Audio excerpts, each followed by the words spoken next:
Okay, guys, welcome to the second episode of the CF podcast, where this time we've been joined by the amazing background noises by Brian at the start of this. We've been having to redo the start 3 times because of the friggin' background noises. Now everybody is muted to avoid those. But this time, we have finally got our hands on the game. Some of us got our hands on early and some of us didn't. But then again, this was the weekend of the grind. Everyone managed to play as much as they could. Not me, because I was away on Splatoon 2, and so now we are ready to hear the first-hand experiences, the first impressions about the game. So with me today, while I'm opening some discs, I have Lean. Hi. I have Sporty once again. Good evening. Once again, we also have Flair the Brit. Hi. And we also have, who currently is muted, but hopefully will mute, Brian himself. Hello. So the first question I really wanted to ask you guys was, what is your first impression on the game? Last week we had Kiver say he felt the game was a lot slower paced, especially in 1v1s compared to the first Splatoon game. But after the first hands-on experience we had this weekend, do you think it's faster paced or, as Kiver predicted, slower paced? It really depends on the mode. For example, tower control. It looks not so fast paced as the previous game, because the tower does not get the speed boost when you already took the route. So for example, when you push the tower to 50, the first 50 points would be fast on the old Splatoon. And on the new Splatoon, the tower instead stops at 2 or 3 checkpoints and just stays there for a few seconds. This actually means that the tower still needs quite some time to travel, but when we push again and already pass these checkpoints, we just skip these points and push forward much faster. So TC games can actually be pretty fast-paced in the end game and pretty slow-paced in the beginning. Yeah, it's pretty much the same feeling I have had personally. I think the first part of a TC game is extremely sluggish, but once the checkpoints have been cleared, the game just becomes frantic, honestly. It just swings so fast. It's really unexpected. Yes, same here. I can confirm that. Sometimes I lost or won a game because the checkpoints are gotten already reached, and then one team wipe is enough to push from 100 to 0. It can really turn the tides very, very quickly. But what about actual 1v1s, like Kiver mentioned last time? Do you feel like those have become more static, slower, more boring, or do you think they're as good as they were in the original one, or even more fast-paced? Sometimes I have the feeling, but a lot of times I think it's still really fast-paced shooters most of the time for like the last 3-4 days. And in my opinion, it's still very fast-paced. You can still make like quad kills in 5 seconds and still can... We saw the GIF.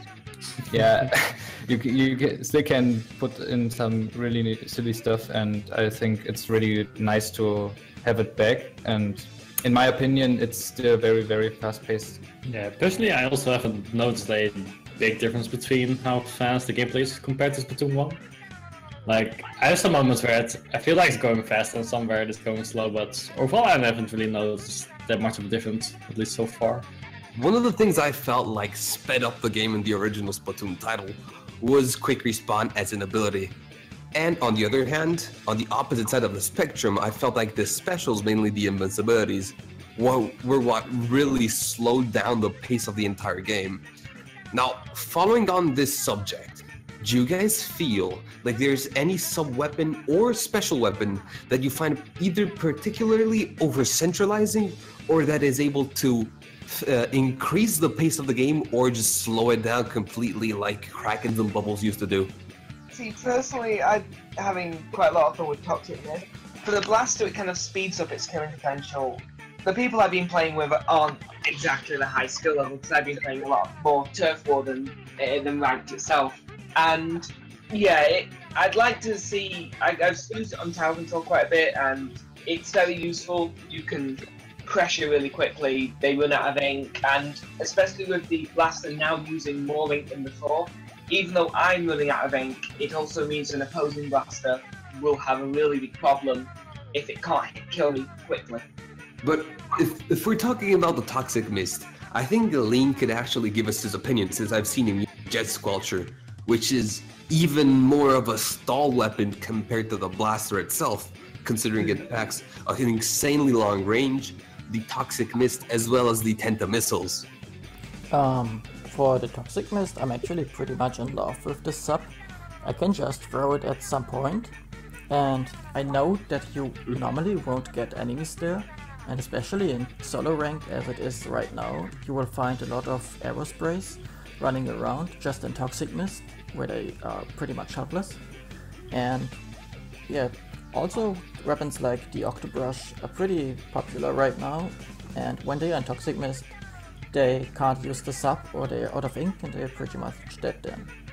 For the Tenta missiles, I have to say, I play it with 3 mains of special power up and 3 subs of special power up, and it has such a big aim pointer when I use it, and I always get 3 or 4 people to tag them, and then the whole team can see where they are, so it's basically my new Echo, where I can also paint with it.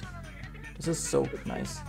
Do you think actually this is better than the sub ability you have normally for the point sensor? Could this be the replacement for the point sensor? When, of course, it's a special weapon and you need your special meter to fill up, but we saw already that you can get the special meter really quickly in Splatoon 2 for the Tenta missiles.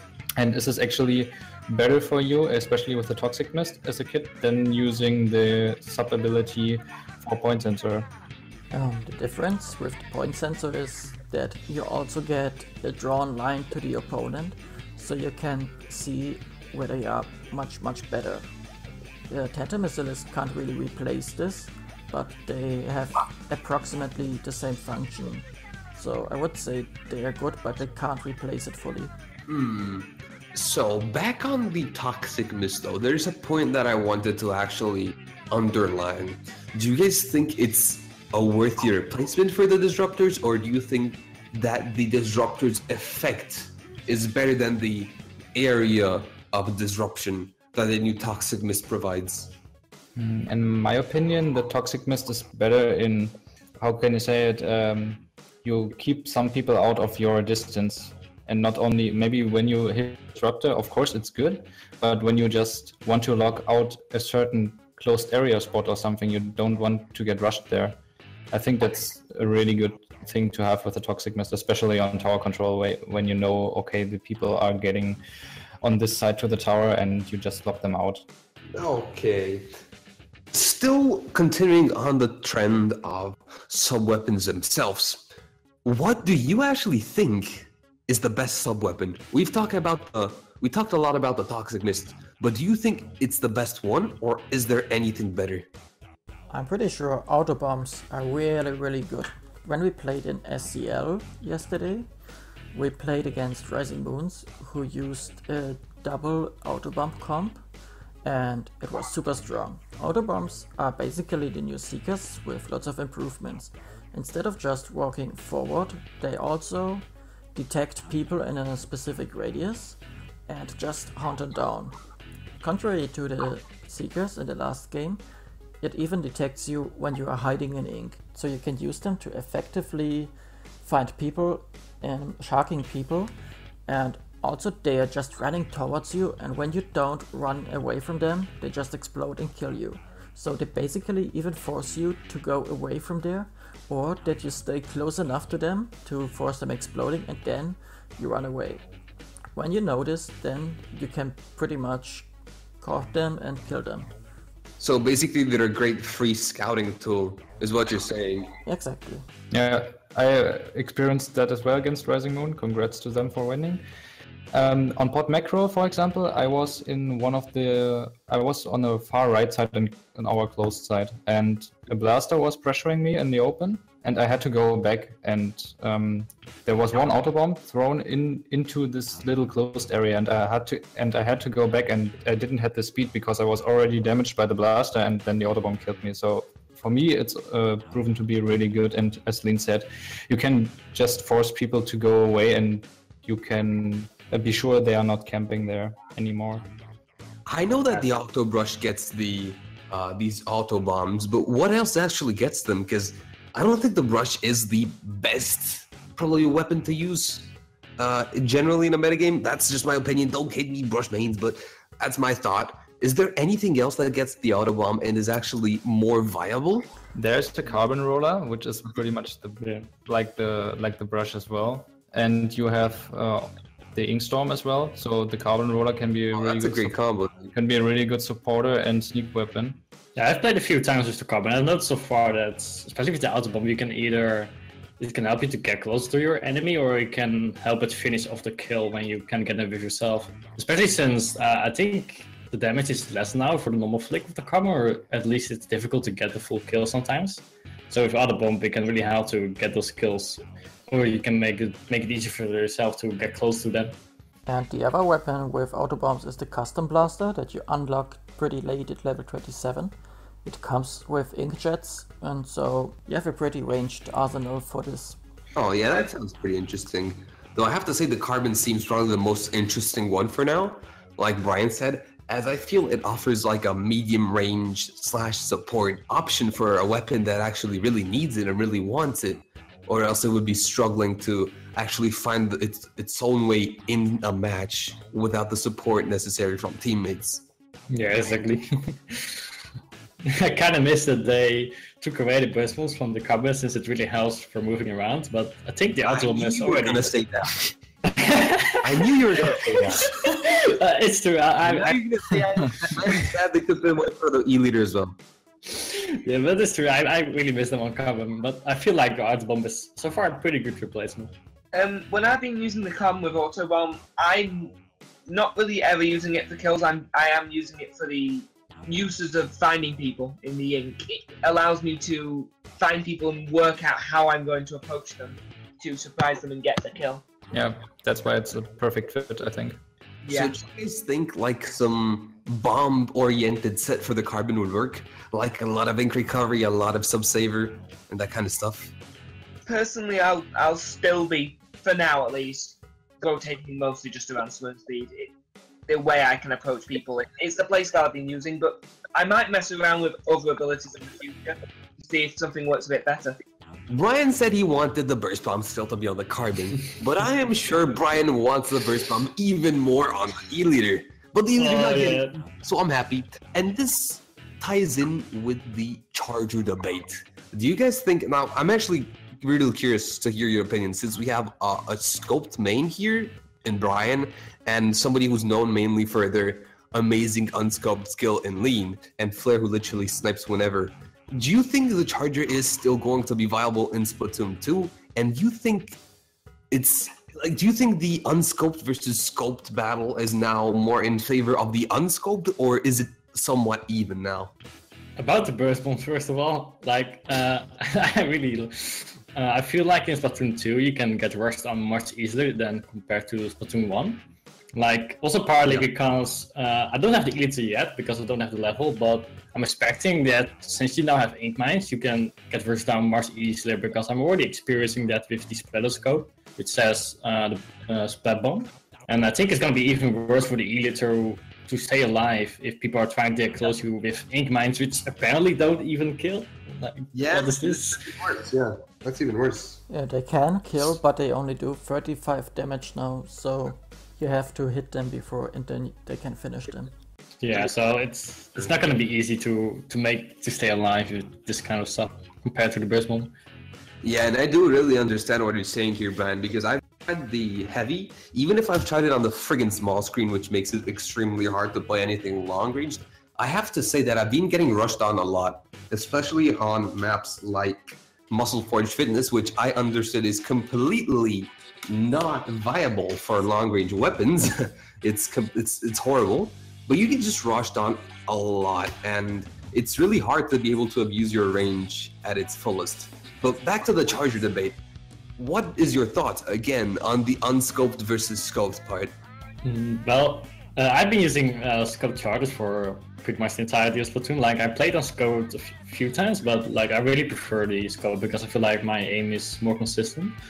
But I've been trying out the unscoped version much more in Splatoon 1 so far, so I'm really enjoying the new mechanic there. I think you can definitely do way more stuff with it, and it will also help a bit with getting rid of people that rush you down, since your movement is much more. You can move around way more while keeping your charge. I think it will definitely be way better, but yeah, the thing I'm struggling with now the most is keeping my aim consistent, which is, I feel, is less with the scopeless version, but I think after some practice that might actually be better, so... I don't really like charges in Splatoon 2, as the gyro control is much more precise and I can't do my old movements anymore. I have to be much more precise, and I really suck with scope chargers here. I tried them in a bit and I get so inconsistent. With unscope chargers, it's actually pretty decent, especially in Salmon Run, where they work really well. And yeah, I didn't try to go Cuba yet, and Scriffers are not in the game yet, so not sure. But so far I can say that scope chargers aren't really that great here, as their range advantage is pretty much nothing anymore, only 20 points instead of 10% more range, which is not really much. And yeah, ranges from chargers got nerfed on all of them, so compared to the first game, they can't even reach the other side of Moray, for example, which is already a bummer. Yeah, you're right. Though I get where you're coming from on most of these points, though I have to personally debate on the precision part. I think it's mainly because we haven't had all the time necessary to get completely used to the controllers themselves. We need to grind them even more, and maybe in a month we will be able to definitely say with precision, you know, it's actually more precise, it's more rigid, it's harder to hit my shots or not, because I think right now we're still in the phase of getting used to the Pro Controller. Yeah, I also feel like it takes quite a lot of time sometimes to get consistent with charters, and especially with the new game, especially the first games have been really difficult sometimes, and I think especially if we put more time into it, it will actually make a difference. It obviously will.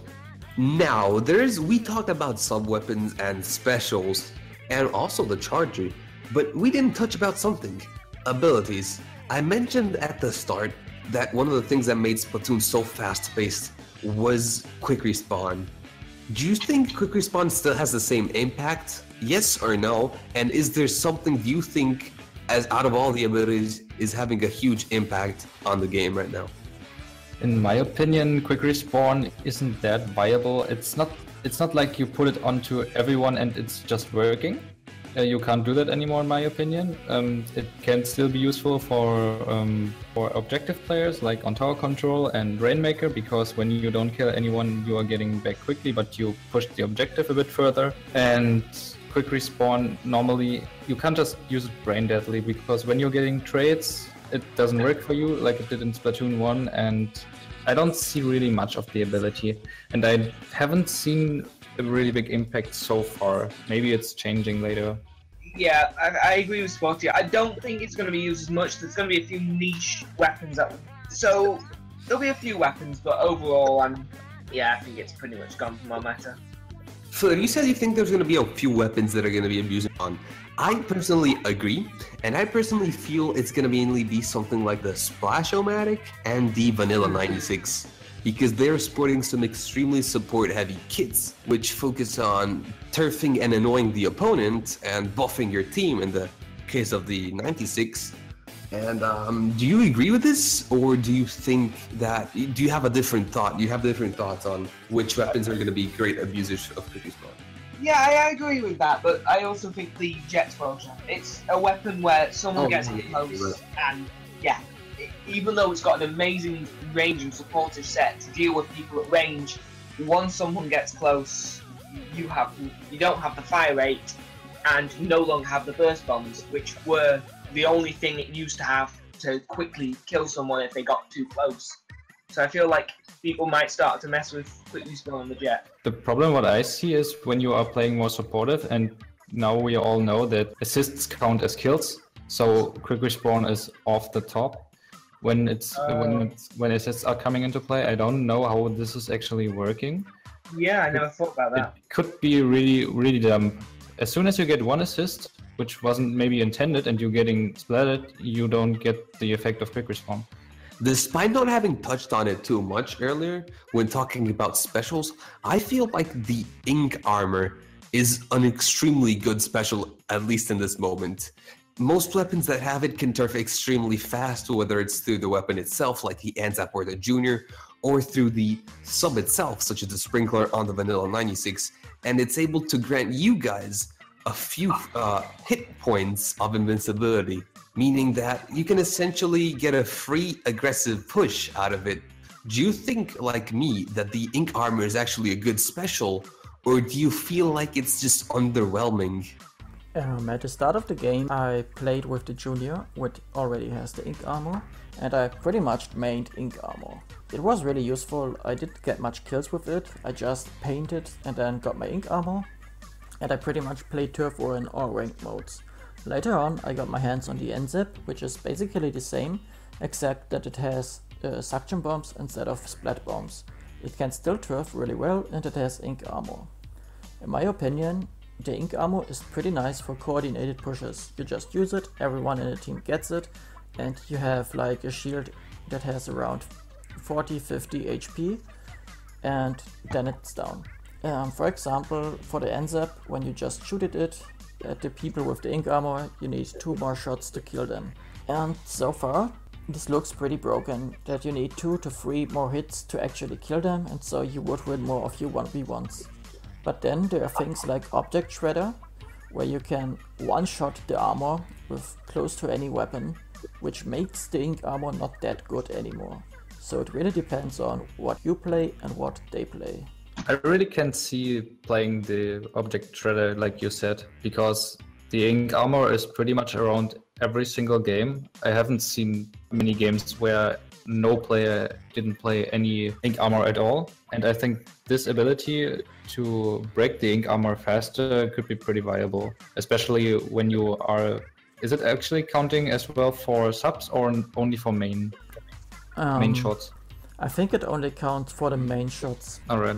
So, but still, it can be really viable, like you said, because you can probably still win 1v1s, especially when you have like a weapon with longer range, like the jet. So you can hold them off because they before they come near you, like Slosher or Enza, because they don't have your range. I think ink armor is too good right now, but I think it will be a special which is fine once it goes through some minor changes. Like for example, the fact that you can give this shield to everyone anywhere on the map is pretty strong, I think. Yeah, especially if you have multiple people that have this special value, you can make some really good pushes out of it. And yeah, I think it's currently too strong, but I think it'll only take a few minor changes or some time to get used to this ability to adapt to it. Actually, it's pretty easy to counter with the Ink Storm, because Ink Storm takes down ink armor in an instant. So when they want to push in the zone with ink armor, you just have to cloud it and then it's gone. Yeah, exactly. That's a really good play. I think a lot of teams are keeping at least one special for this, like the Ink Storm alive. So someone is hearing the special. Okay, you have to throw your Ink Storm now because we want to counter the armor. Should be a really good play. We could maybe talk about the special as well, because I think the Ink Storm is powerful, I think, and it helps you getting control back. I definitely think I'm going to be using the column quite a bit, because obviously, as we discussed earlier, the Auto Arm is very good, and again, Ink Storm is going to help counter something like Ink Armor. So having a combination like that, the carbon is going to be pretty good. Yeah, I really like the Ink Storm so far. I think it's a great special. It's not too strong, but it's a very neat idea, I think, and it allows for some interesting changes. I'm glad they added it. Yeah. The Ink Storm adds a lot of offensive pressure in most of the times, and it also is extremely good to cover something like the zone. I personally feel like the combination of Tenta Missiles plus Ink Storm is actually amazing. It's not that easy to pull off because it actually requires coordination and an actual team, but it's so strong, especially against weapons like the Chargers and the Heavies. It just forces them out completely from their position, and it just sets them open and free to be killed by your teammates. It's just so strong in my opinion. Yes, it is. And actually we are talking about competitive teams, so we can definitely see it more. Oh, for sure. It's something that I think it's going to be I don't know if staple, because at the start I think people are going to be abusing the ink armor as much as possible. But I feel like more advanced teams that rely on communication and teamwork are definitely going to use it as some sort of basis on which to build pushes and stop pushes themselves. So you guys mentioned, obviously this is geared towards also competitive teams themselves. And competitive teams have found another form of challenge other than good old scrims and the fact that there's basically no more squads because it's league matches, but we're going to touch on this later. Teams have found a new challenge in Salmon Run itself, the new mode that has been recently released, being PvE, so player versus enemy and not PvP. And it's been huge fun, and it also has been extremely tedious and nerve-wracking at times. So what was the feeling for you guys, especially having played with VC and everything? How hard was it for you? What level did you reach, and did you actually enjoy it or not? Yeah, I think this is a pretty fun mode. You just start with easy enemies, easy bosses, and easy levels. And it consists of 3 waves where you have to complete a task. Most of the times this task is to gather a few golden eggs and then bring them to your base or to your basket. It starts pretty easy, only 1 boss at a time. And the more you play, the more bosses came at the same time or the more challenging modes. For example, there's the Mothership mode where enemies bring boxes, you have to kill the flying enemies to get the eggs. And sometimes the Mothership comes to you and just tries to steal your eggs. Anyway, besides that, you get every wave a new weapon. There are 4 weapons that they loan to you. And it's a pretty challenging mode when you play on the highest difficulty, so professional. Especially when there are like 10 bosses at the same time and you have to deal with them. And it's pretty fun. You have to coordinate yourself. You have to be careful that you don't get splatted, you have to set priorities. So I think that this will pretty much teach you better gameplay the more you farm this game mode. Yeah, I totally agree. And as we are speaking about weapon comps, just on Sunday we had, what did we had? We had a Splatling, we had a Roller, we had Dualies, and what was the last weapon? The brush, I think. Yeah, the brush. My problem was on Sunday, we had three close range weapons, and only the Splatlings was the only long range weapon. It was a bit difficult to hit bigger targets like the Stead or something. You really had to set priorities, like Lean said. You only have to play with your long range weapons against enemies like Steelheads, so you can really make sure you get them fast. And something like the brush has to protect the long-range weapon, for example, and the other 2 should support themselves as well. I think teaming up in this mode is really good, and as Lead said as well, it really helps to coordinate yourself. It's a really fun mode to play, and I can definitely see it getting popular than it is already. Basically, Salmon Run is the best thing Nintendo ever did to Splatoon. I think the most fun I've had in Salmon Run was earlier today with Brian, Simo, and Dodo. We played a round which had the night ones, and that was freaking crazy because it's high tide and nighttime. It's just crazy. There's so many salmons they're just running around, and I had the octobrush, and it was literally I would run out of ink before I could actually kill all the people I had in front of me. Meanwhile, Brian was just rolling around like a boss, being crazy madman. They see me rolling, they hating. You know, the thing is, there are so many stuff in Salmon Run, like so many different bosses, different modes, like the frog you mentioned, and those things that come at you very fast. Like you can come up with so many strategies as well, and it's getting really difficult. So the fact they added this is so good. Like you can go really far with this. It's amazing. It's also really nice that Salmon Run actually rewards you not by leveling up, which is cool and all, because otherwise people would be just using Salmon Run to level up instead, I feel. But it gives you the ability to unlock either the tickets for the food shop, which aren't really that useful in this very moment if you've seen Zard's video, or also lets you unlock new shirts, which are really handy, I feel. What I really like in Salmon Run is that it's event-based, so you can't do it 24/7, which actually sounds pretty bad at the first, but the more you play it, the more you realize that you ignore the actual game. You don't play Turbo, you don't play Ranked Mode, you don't play League, you don't play Private Battles. Actually focus entirely on Salmon Run. So I think... It's too good. Yeah, exactly. And so that other people also play other modes, this is event-based. This way they can also add new weapons that are unlocked later, for example the ink brush, or like the umbrella could also be a nice weapon for this mode. And when it's event-based, they can just take off like 3-4 days and then just patch in new weapons, which is super good in my opinion. Originally, I was one of the people who was definitely complaining that it was event-based. I didn't understand why. But now playing it, I do realise why they made this choice. Like you just outlined, yeah, people wouldn't play as much in Ranked and Turf War. So it makes it more special.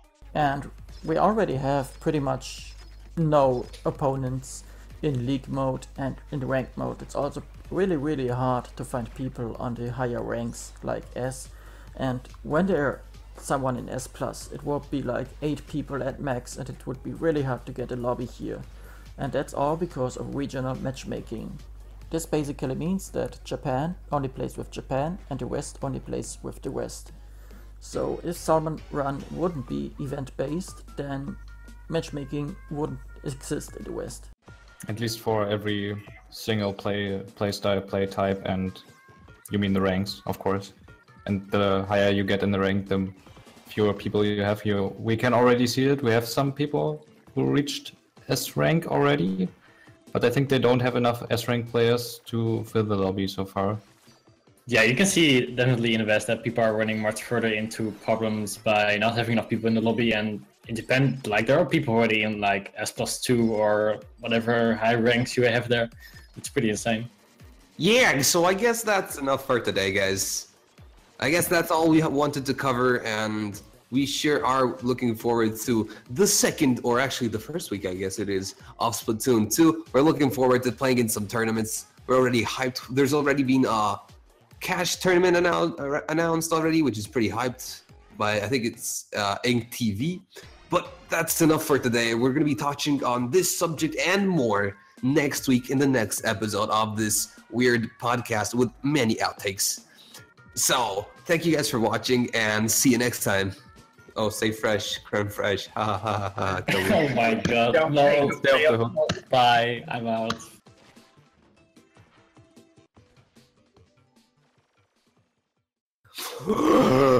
Deep breath. Following on from the... So please, everyone else, don't talk or laugh. It's hard. Where you're just getting trades and then you pretty much won the trade because you're respawning faster. Should I repeat that? Yeah. What was that? That's you. It was me kicking my computer. What the fuck? Good job. Breach of technology with respect. Strong. This is how you use technology, guys. But I feel like it's really, really strong at in this moment. Not over. I mean, fuck. Can I repeat this? I'll cut this out on you. One of the good things on Salmon Run is that it is... What the fuck? What was that? Body just leaves. He's gone. I just misclicked, sorry. What the fuck? Okay.